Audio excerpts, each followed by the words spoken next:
I'm doing a follow-up video on the fuel economy of my Ford F-150. You've seen it in some of my other videos. Basically, Super Crew four-wheel drive. I got the small V6, pretty much a stock vehicle. We're talking about the last 12 months. I got the truck about a year ago. I got it used. I live in the Boston area, so I spend an awful lot of time stuck in traffic.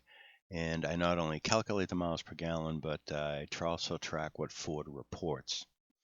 Here's the chart of my miles per gallon. The blue line is what Ford reports, and below that is this orangish line, which is what I calculate. Ford allows you to calibrate this blue line to get it to more accurately show what you're getting on the orange line.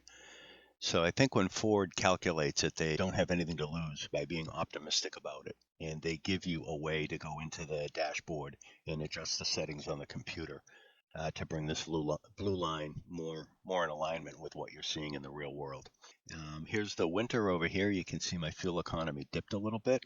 And here's that trip that I was telling you about. I recently went on a 3,000 mile trip, lots of tanks of gas in a very short period of time. In fact, the next slide, I'm going to give you a blow up.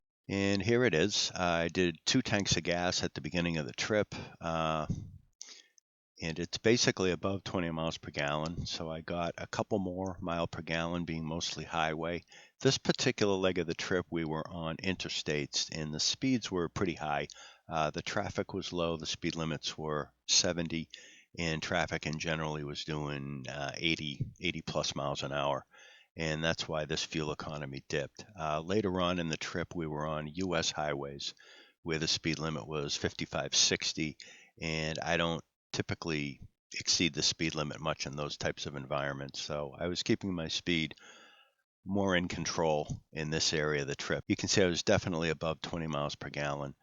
Curiously here, these two data points are almost touching. And then over here, there was a relatively large disparity. And I think this is an example on this particular fill up. I probably got a little less gasoline than I usually do. So hence I calculated a higher MPG. And then on the following fill up, of course, since my tank had a little less gasoline from the previous fill up, it took a little bit more, and my calculated MPG suffered a little bit. But you can see through most of the trip, I was well above 20 miles per gallon, which I think is awesome. Guy who has a YouTube channel, Wicked F150, had a video where he showed that you can calibrate Ford's MPG calculations. Apparently, Ford, they make their measurements, they do their calculations. And I think their way of not worrying about it being too accurate is that you can calibrate it after the fact. So here are some instructions on how to do it with a push start. You can see his videos if you have a key start. But that's just something to keep in mind. That number can actually be calibrated if it's off. I buy generic gasoline. It's E10. As I mentioned before, ethanol has less heat than gasoline. So you lose about 4% for the fact that you're burning E10. The EPA lists my vehicle, if memory serves, at 19 miles per gallon in the city and 24 on the highway. And what that means, if you're burning E10 for a fuel, then you're losing about 1 mile per gallon. So I'm expecting to see between 18 and 23 for EPA mileage. And remarkably, that's pretty much what I've been measuring. I typically drive with a light foot. My truck is on the normal driving mode, and I have the start-stop engaged. Going forward, I may actually put it on the eco or sport mode just to see.